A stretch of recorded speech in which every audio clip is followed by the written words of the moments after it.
ng Diyos, ang panahon natin ngayon ay napaka-ikli na. Diba? Napaka-konti na lang panahon. Paano kung sa araw ng pagbabalik ng Panginoon, maratang kang may dungis, maratang kang may kapintasan, maratang kang may karumihan, may manta. Mga kapatid, ngayon ba, handa na kayo? Handa na ba kayo? Bakit wala? Kukunti ka na handa. Kayo nasa likuran, handa na ba kayo? No? Baka dito tayo handa. Pag nasa labas na, hindi na handa. Dapat maging handa na tayo mga anak ng Diyos. Hindi tayo nandito para lang makarinig ng mga magagandang bagay. No. Tayo ay inihahanda ng Diyos. Kapag sa lubang sa kanyang pagbabalik. Hallelujah. Ating palakpakan ng Panginoon. Hallelujah. Praise God. Hallelujah. Mga kapatid, may nangyayari ngayon. Ginagamit ni Satanas ang mga grupong ito. At ang mga grupong ito naman ay ginagamit nila ang lahat ng magagawa nila para ang tao, ang isipan ng tao ay makontrol. Diba? Ang Knight of Malta, marami siyang mga amusement. Si Walt Disney, siya ay Knight of Malta. Kanya ang Disneyland. No? Marami siyang amusement. Si Hershey, may Hershey Park. Siya ay Knight of Malta. So, ang protocol nila, ang kanilang layunin ay maglagay ng mga amusement para ang mga tao ay malibang. Mamaya laban ni Pacquiao. Tuntukan na naman mamaya. Nanalo si Pacquiao. Nasabi ni Pacquiao, gagano na naman siya. Wala tayong kamalay-malay noong una. Pero mga kapatid, nakita ko isang laban ni Pacquiao, nag-flashback. Habang pagkatapos ni Pacquiao manalo, tinanggal ang kanyang gloves. Tapay, tumayo siya sa ring, sa lona, sa gilid. Tapay, suminya siya ng ganun. Sila Bush, Clinton, Obama, mga presidente ng Amerika, ito ang mga hand signal nila. Wrestler, mga musicians, si Rihanna, one time tumanggap siya ng plaque, pagkatapos siya tumanggap ng plaque, sabay sa inyas ng ganun. Ito yung pinaka-common nilang signal, mga kapatid. Ito naman, sa mga basketball, madalas ginagamit nila ano ito? 6. Tatlong 6. 666. Sila Kobe Bryant, diba, mga NBA superstar, mga musician naman at gumagamit ng mga triangle bilang simbolo ng one eye. So mga kapatid, mga anak ng Diyos, sa ating mata,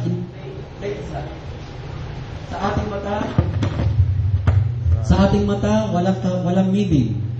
Pero sa kanila may meaning yan. Yan isang paraan para i-brainwash ang kaisipan ng tao. Ihanda ang tao sa pagtanggap sa Antikristo. Church, papayag ba kayo na maligtan ng kaaway? Loobin ng Diyos, sisikapin ko mga kapatid na makapag-produce ng mga symbolic sign nila na ginagamit. So, itong mga symbolic sign na ito mga kapatid, itong mga satanic sign na ito, minsan hindi nyo napapansin sa mga cartoons, nandoon yan sa mga dingding ng bahay ng cartoons. One time kay Bart Simpson family, ito ay nakasabit sa bahay niya. Yung one eye.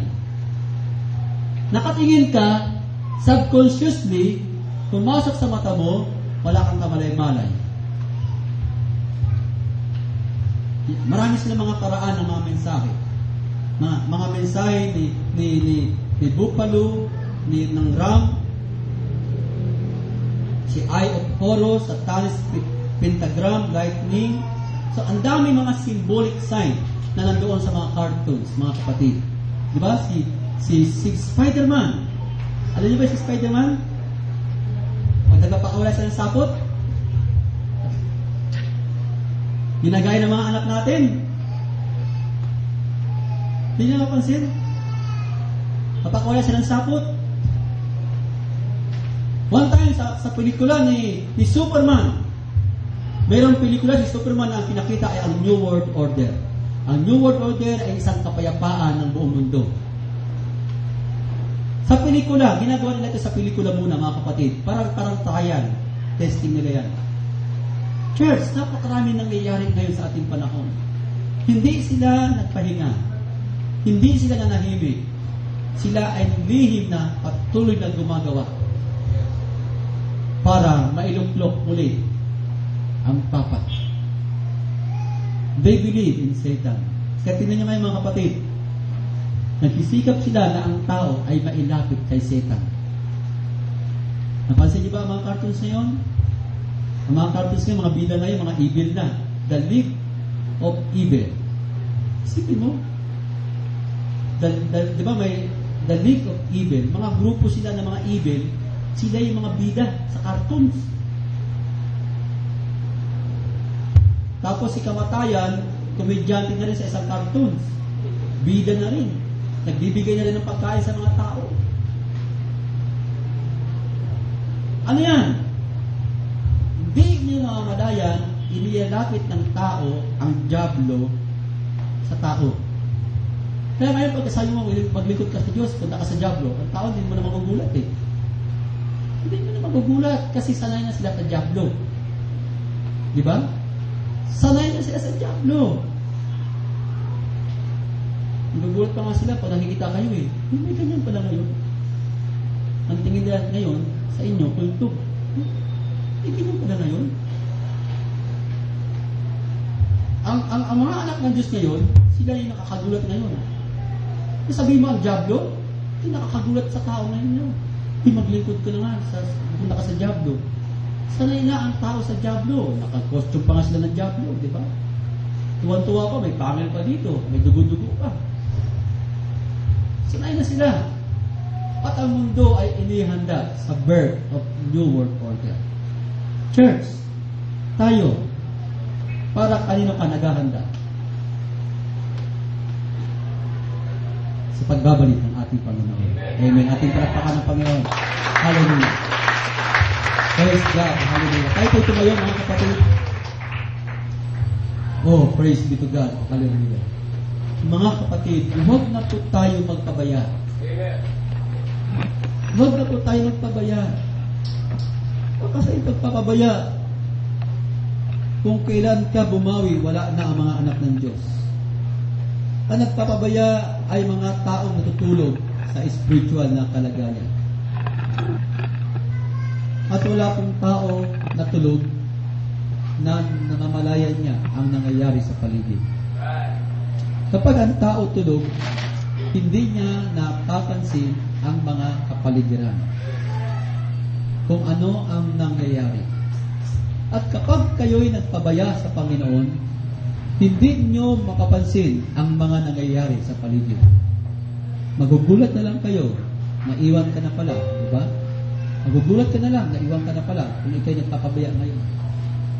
Church, sabi nga ng Biblia, as for me in my house, we will serve the Lord. We will serve the Lord. Sino po ang mga ngako maglilingkod sa Panginoon? Amen. Ating palakpakan ng Panginoon. Hallelujah. O, yung mga nasa likuran dyan, pwede ba kayo pumalakpak na malakas?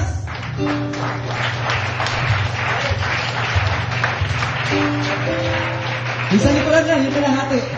Pwede nyo mga sabihin, praise the Lord! Meron naman palang boses eh. Diba? Meron palang boses eh. Mga kapatid, magkakaroon na tayo, huwag kayo pumayag na hindi kayo nakaparticipate ng mga papuri sa Diyos. Diba? Huwag kayo pumayag na hindi kayo mag-participate ng pagpalakpak sa Panginoon. Huwag kayo pumayag. Ating samantalahin ang mga panahon, mga kapatid. Ang panahon ay napakaigli na. Sino magsasabi, Lord, salamat, ako'y anak mo. Amen. Hallelujah. Hindi man ako kasing sikat ni Pacquiao. Hindi man ako kasing sikat ni singer na babae? Si Charis? Diba? Charis? O, sino man siya? Hindi man ako kasing sikat ni Kobe Bryant. Diba? Kati mo boy? Hindi ka pinalat na maging NBA o PBA man lang. Pero, meron ako na wala sila. I am the King of Heaven. Ako ang